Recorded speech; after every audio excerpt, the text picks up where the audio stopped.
En estos días ha sido el Día de la Mujer y hace poco habíamos grabado algo sobre el femicidio, donde mostrábamos un aspecto muy importante, y que es que el hombre es la primera víctima en la cultura patriarcal, y que todos estamos un poco embretados en algo, y lo que más ayudaría sería comprender cada vez más qué ha pasado, cómo llegamos a esta situación. Comprenderla va a ayudar, o quizás es ineludible comprender lo suficiente para poder desarmar lo que está de más y armar lo que está de menos. Entonces, ¿cómo llegamos a esta situación de desequilibrios entre el hombre y la mujer, que termina en la imposición física del hombre, pero que es en lo que empieza también, en lo que empezó en este mundo, la imposición física del hombre sobre la mujer? El hombre básicamente tiene testosterona, la mujer tiene fundamentalmente estrógenos. La testosterona desarrolla la fuerza, ¿no? Y los estrógenos desarrollan otros aspectos, como un aumento del diámetro de las caderas, otra textura de la piel y otros elementos que hacen a lo femenino, que evidentemente están apuntando aspectos diferentes. O sea, no somos totalmente iguales. Pero, ¿qué ha pasado? ¿Cómo llegamos a esta disarmonía, a este desequilibrio entre hombre y mujer? ¿Dónde empiezan las cosas? Entonces, veamos lo que dice, por ejemplo, Mantak Chia. Es uno de los terapeutas que anda por el mundo con más materiales que ha producido sobre la pareja y el relacionamiento de la pareja. Y fíjate que en una parte propone esto. Dice: el desequilibrio sexual existente entre hombres y mujeres es evidente. Una mujer puede recibir sexualmente a un hombre durante tanto tiempo como ella lo desee, prácticamente, y por eso dicen los taoístas que su esencia yin es casi inagotable. La duración del acto sexual en el hombre está limitada por la cantidad de energía que posea para mantener la erección. Su esencia yin, su energía, se extingue con más facilidad. La mujer es sexualmente más fuerte que el hombre, porque ha de serlo desde el punto de vista biológico. Sus órganos reproductores deben soportar el esfuerzo de tener hijos y alimentarlos. Esta desigualdad biológica primal tiene profundos efectos en el hombre, originando una reacción en cadena que puede calar hondo el pensamiento y el sentimiento masculinos en todos los aspectos, desde el matrimonio, el trabajo, los papeles culturales que escogemos y los modelos espirituales que elegimos para nuestro desarrollo interior. En el fondo, la mayoría de los hombres siente tanto terror como fascinación por la infinita capacidad sexual de la mujer. El efecto general que esto produce en el hombre es el de hacerle sentirse sexualmente inseguro. Esta inseguridad le obliga a tratar de compensar eso con algún otro tipo de fortaleza.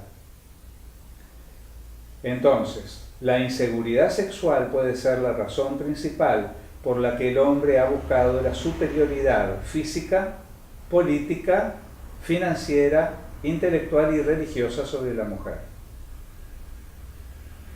Así que, según este autor, y comparto que puede ser así, comienza con una cosa muy básica y elemental, que es esta desigualdad sexual, esta inseguridad del hombre y esta búsqueda de compensación del hombre, buscando la superioridad, la imposición sobre la mujer, el control sobre la mujer. Y ahí comienza lo que es la cultura patriarcal, que hasta hace unos 4000 años había una cultura que era matriarcal, más bien. Pero esta inseguridad ha ido llevando a que se fueran imponiendo a lo largo y a lo ancho del mundo esta imposición de lo masculino sobre lo femenino, pasando hace unos 4.000 años o menos para acá, prácticamente en casi todo el mundo está impuesta la cultura patriarcal. Hay alguna tribu en el oeste del Sahara, en la zona subsahariana, una tribu en el sur de China que mantienen un cierto matriarcado, pero son pequeñas excepciones. Y hay una mujer, una española, que se llama Casilda Rodríguez, que ha investigado y muestra esto que llama ella el matricidio. Este pasaje a la cultura patriarcal pasa por el liquidar el matriarcado. Y, por ejemplo, en una parte dice así Casilda Rodríguez: a modo de presentación diré que escribo desde la perspectiva de la abolición del patriarcado y de la esclavitud. Patriarcado y esclavitud designan una misma civilización, la nuestra. El primer término pone el acento en la perspectiva de la dominación del hombre sobre la mujer. El segundo en la dominación de las castas o clases autoproclamadas superiores sobre las proclamadas inferiores. Es preciso utilizar los dos términos, esclavitud y patriarcado, pues mucha gente no sabe que ambas cosas están asociadas y van juntas, en su origen, en su desarrollo y en su mantenimiento. La sociedad esclavista se levantó después que el hombre dominó y sometió a la mujer, ejecutando lo que se ha llamado el matricidio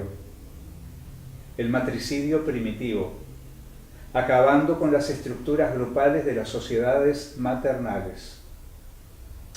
Las religiones solares, las religiones que conocemos, se alzaron para imponer la dominación y liquidar las primeras civilizaciones humanas, las sociedades maternales. Esta imposición religiosa, por ejemplo, que nombraba Mantak Chia. Entonces ahí comienza en el matricidio, hace unos 4.000 años aproximadamente, lo que hoy está pasando. ¿Cómo se arregla esto? Porque vimos que arranca en la inseguridad del hombre, una debilidad masculina. En vez de la autovaloración y el desarrollo y el lograr el correcto lugar propio del hombre, fue entrar en una cosa fácil y simplista, que es imponer la fuerza que estaba a mano por la testosterona y arreglar a piacere, al propio gusto, las cosas a través de la fuerza de imposición. Entonces, ¿cómo se arregla esto? Barry Long, que es un psicoterapeuta australiano que hace cursos para parejas, talleres para parejas por el mundo, dice que el problema se arregla solamente empezando por el hombre. El hombre debe aprender a amar. Ahí comienza la cosa, el arreglo. Que el hombre crezca, se fortalezca, se desarrolle realmente en lo que realmente es, y como un componente fundamental, que sepa amar. Saber amar, saber cuidar. Estos elementos tienen que ver con lo que podemos definir como los 4 arquetipos del hombre. 4 arquetipos fundamentales del hombre, o sea, imágenes profundas en el inconsciente colectivo y en cada hombre, que tienen que ver con el desarrollo de 4 aspectos principales masculinos. Que en la medida que el hombre evolucione, y cuando evoluciona y se desarrolla en esa clasificación de estos 4 arquetipos o aspectos, entonces es un hombre bien colocado en su lugar y que, entre otras cosas, sabe amar. Y cuando el hombre sabe amar, sabe cuidar, sabe respetar, sabe hacer lo que ahora vamos a describir un poco. Entonces, al ocupar su exacto lugar, eso facilita también que el resto del mundo, las mujeres, los niños, el resto de la sociedad también tengan más facilidad para caer en su propio lugar. Entonces, ¿cómo es esto de los 4 arquetipos del hombre? Los 4 arquetipos del hombre son lo que podemos llamar el rey, el guerrero, el mago y el amante. Por acá tengo un texto donde, si lo encuentro, donde tengo algunas cosas escritas sobre esto. Por ejemplo, vamos a empezar por el lado del amante. El desarrollo del rey, el guerrero, el mago.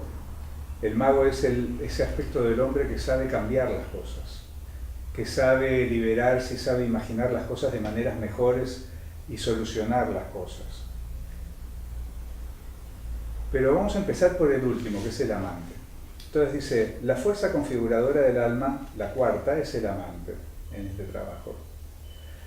Vinculada al mundo de los afectos y las emociones, este arquetipo nos remite a la capacidad de acoger a los otros, de empatizar con sus emociones de alegría o tristeza. Literalmente en el amante está la capacidad de fundirse en el objeto deseado, de entregarse con pasión a lo querido. En el amante vive la belleza de los movimientos, la preocupación por el entorno y los contextos, el placer por las relaciones. Asimismo, es el espacio del arte, la poesía y la terminación cuidadosa de las cosas. El amante goza tanto del proceso como de los resultados. En el amante aparece el cuidado de sí mismo, de su cuerpo y su presencia también. El amante no es un arquetipo que nos remita solo al espacio de la sexualidad. Amante hay en la relación del maestro con sus alumnos, del padre con sus hijos, del doctor con su enfermo, del místico en su relación con Dios. En el plano de las conversaciones, este arquetipo nos remite tanto a la capacidad de escuchar a los otros como a la capacidad de generar contextos emocionales de confianza y respeto. En términos corporales nos indica la disposición de la apertura. La apertura tiene que ver con la aceptación, la relajación en vez de la contracción y el cierre. Que es lo que el problema final del hombre termina crispándose, cerrándose y yendo a lo fácil, que es la imposición de la fuerza.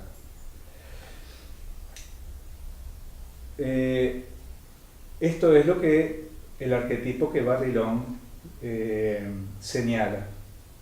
Es la vía final. Pero no va un solo arquetipo, un arquetipo solo en el desarrollo. Necesitamos los hombres desarrollar los aspectos de los 4 arquetipos. Entonces ahora veamos, por ejemplo, el arquetipo del rey. El arquetipo del rey representa la imagen de la justicia, de la recta proporción, del poder y la autoridad verdadera. En términos de actos del habla, el rey vive principalmente en el mundo de las declaraciones, es decir, en aquellas conversaciones que en el acto de ser enunciadas con poder generan nuevos mundos y realidades. La investidura de un caballero, la condena de un culpable, la misericordia del perdón, el establecimiento de una nueva visión que necesitamos, o la declaración de los valores fundamentales pertenecen al ámbito del arquetipo del rey. En el mundo declarativo de las declaraciones representa el centro desde el cual emergerá todo el poder de las acciones y el sentido. O sea, se empieza por la comunicación y en la conversación, en el entenderse. El rey es portador de la soberanía. En su ser se conjugan la representación de la fuerza, de la justicia y de la ética. En términos corporales, el rey se liga a la capacidad de la estabilidad y la permanencia. El coraje de enunciar los problemas y desafíos, de desafiar los resultados, de reconocer y retroalimentar, en definitiva, de fijar el rumbo. El rey es autosuficiente y disciplinado. Cuando en nuestra vida o en nuestra cultura intentamos resolver toda relación humana o dificultad desde el espacio del poder, aparece el tirano. El tirano es el exceso de rey, el desequilibrio en el sentido de exceso. El tirano lo representamos con un ejercicio excesivo del poder porque ha perdido su propósito de servicio. Entonces el arquetipo sano del rey es que declara las cosas, analiza las cosas, plantea las cosas, pero en la búsqueda del servicio, de servir a su mundo.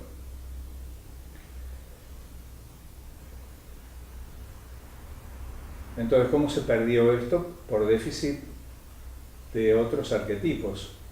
Se perdió por déficit del amante, por déficit del guerrero y por déficit del mago. Porque uno de los grandes problemas es que estamos atrapados en imaginar las cosas de una manera que nos lleva a estas consecuencias. Pero hemos destacado en otros trabajos como en realidad la vida es imaginación y que simplemente estamos atrapados en una imaginación que nos ha traído la cultura patriarcal. No es el problema de estos hombres actuales, es de aquellos hombres que se fueron imponiendo y ahora todos, hombres como mujeres, estamos atrapados en una imaginación, en una manera de concebir la realidad, estamos acostumbrados a vivir las cosas, la vida, desde la cultura patriarcal.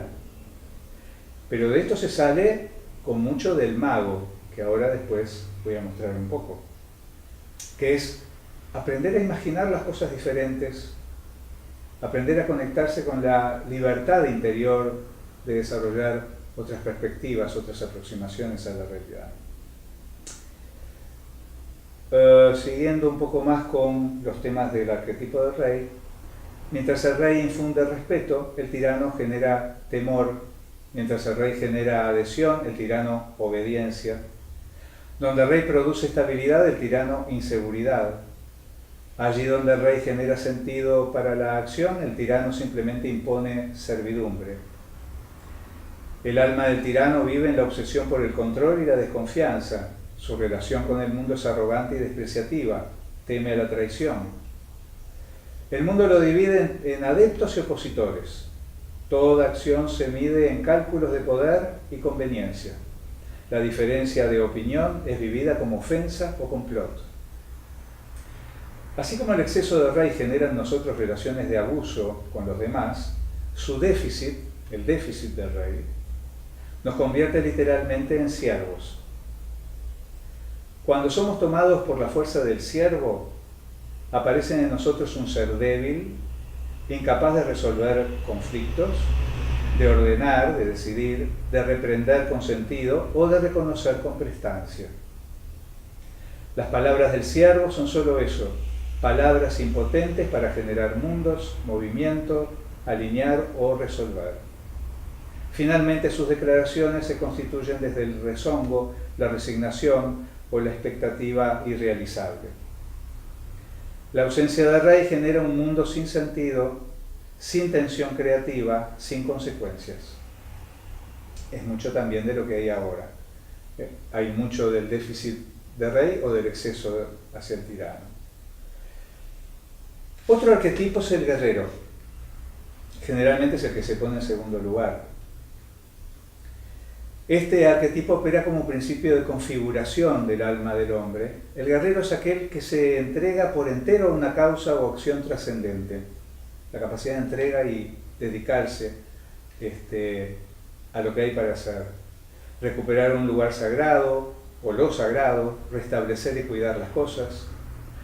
Asimismo tiene la capacidad de persistir en sus propósitos más allá de todos los riesgos y dificultades que le presenta la vida.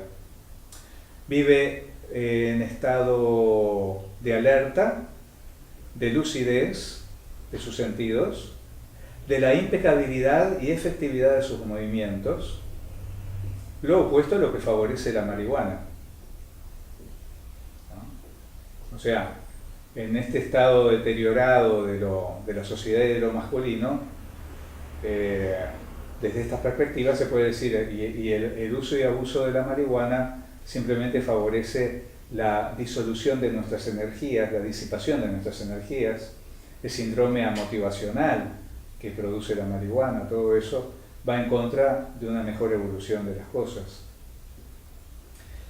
El guerrero es un arquetipo que nos remite al valor de la austeridad, pues es capaz de funcionar con lo justo, lo estrictamente necesario. La austeridad también es indispensable, estamos consumiendo de más en el mundo. Necesitamos cuanto antes este aspecto también del guerrero, que es la capacidad de ser austeros.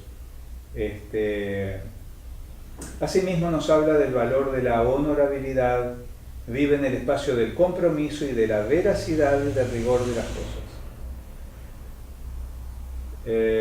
También vemos en el arquetipo del guerrero la capacidad de cuidar de otros, de sacrificarse por los suyos.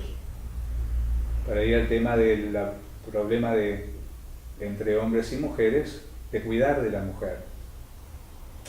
Cuando el hombre logra conectarse con el guerrero en equilibrio, naturalmente le sale el ser cuidadoso, pero el ser cuidadoso con amor, con los otros aspectos también. En vez de caer, como estamos, que es el problema, en la cultura patriarcal, caer en las debilidades que hacen a que la mujer quede sometida y que lógicamente, por suerte, emergió el feminismo, que es para perfeccionarlo, que busca como igualarse con el hombre, porque son mujeres que también están poseídas por la cultura patriarcal, y en vez de desarrollar que la mujer es algo diferente, que tiene fortalezas en su sensibilidad, en su capacidad de amar, de cuidar, en vez de eso trata de funcionar como hombres. El feminismo generalmente es una reacción necesaria de la mujer, pero que comienza apuntando por el lado equivocado. Pero que no se puede evitar, porque mientras que el hombre siga no siendo hombre con mayúscula, lógicamente la mujer no puede ser realmente, no hay espacio en el mundo para la mujer con mayúscula, que es la expresión plena de lo receptivo, de la energía yin, de lo pasivo, de lo penetrable, de lo vulnerable. Pero al haber estado eso sometido al egoísmo del hombre, a la debilidad y egoísmo del hombre, es lo que la mujer está atrapada y la reacción, no la ideal, pero buena, es el feminismo. Tratar de igualarnos, y se suele perder de vista que en realidad este aspecto de que somos diferentes. Hay bastante para hacer en este mundo actual en ese tema. Seguimos con el arquetipo. En el territorio del liderazgo, el arquetipo del guerrero nos remite al diseño y ejecución de las acciones, a la capacidad de cumplimiento impecable de los compromisos, a la acción persistente y a la superación de las dificultades. La ausencia del arquetipo del guerrero nos configura como desertores, es decir, como aquellos incapaces de actuar en consecuencia con nuestras declaraciones o incapaces de establecer y defender los límites de nuestra dignidad. Vamos a pasar... el desertor es complaciente consigo mismo, desprolijo en su hacer, temeroso de las relaciones y huidizo del conflicto. En el otro extremo, el exceso de guerrero configura un alma de mercenarios. Aquí todo asunto humano es vivido como disputa, enfrentamiento, toda relación está fundada en la tensión y la presión. El mercenario está tan concentrado en el ejercicio de la fuerza que olvida el sentido y el propósito de su acción. En verdad no hay más sentido que vencer, dominar, imponer, subyugar. La traición, la infidelidad, la mentira, la coartada, el asalto inesperado son las movidas básicas del guerrero excesivo. Creo que ahora viene el tercer arquetipo, que es el del mago. Creo que es donde empieza la cosa en la situación actual. Lo decía hace un momento, o sea, el tema es lograr imaginar las cosas de nuevas maneras, para empezar. Y como estamos en una época humana donde toda la información está a manos de todos, podemos utilizar las mejores cosas que han encontrado los seres humanos en todos los pueblos a lo largo de toda la historia, para imaginar de maneras mejores todas las cosas y arrancar por ahí. Como fuerza arquetipal, el mago está ligado a la invención, el asombro, la creación de nuevas posibilidades, la sanación y el contacto con saberes ancestrales. El mago es capaz de encontrar nuevos caminos de solución allí donde la razón se ha topado con lo imposible. Es capaz de reencantar y sorprender a los seres humanos. Su poder alterará las leyes de la naturaleza como alquimista. El mago es incapaz de reencauzar, es capaz de reencauzar las cosas, de guardar en su memoria los secretos de la comunidad y muchas veces de entregar un saber profundo en metáforas que invitan a la reflexión. El mago vive en el espacio del juego. Los asuntos humanos los vive desde la liviandad y las posibilidades. En términos de actos del habla, el mago vive en las conversaciones de posibilidades y de seducción, de aquellas que rediseñan el futuro, inventan lo nuevo o reconquistan el sentido. En el dominio del alma, el mago nos permite vivir lanzados a la invención de posibilidades futuras, en el entusiasmo y en la capacidad de no tomarnos con tanta seriedad el humor. En el ámbito del liderazgo, el arquetipo del mago nos remite a la capacidad de innovación y al aprendizaje. Después, las fuerzas del mago fuera del centro configuran al manipulador y el exceso por exceso, al servicio de su egoísmo, y al burócrata, que es el déficit de magia. Vamos a describirlo para ver como por déficit de mago las consecuencias que todos conocemos, que es el manipulador y el burócrata. El primero pone todo su poder de seducción, de encanto y creatividad al servicio de la utilización mecánica de los otros. El manipulador embauca a otros en sus cuentos, se cuenta cuentos a sí mismo, modificando la secuencia de los hechos, etc.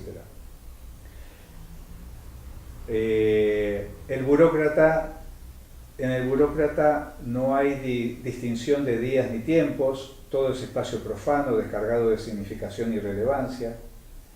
El burócrata tiene el maldito poder de transformar todo desafío en mera tarea, toda declaración en objetivo específico, toda aventura en procedimiento. Aquí habita el realismo resignado, la voz pequeña, la envidia, el celo, la incredulidad. Es frecuente verlo en situaciones laborales estancadas, a veces en empleados públicos. Pero bueno, quedémonos con esta comprensión, que se necesita la educación del hombre.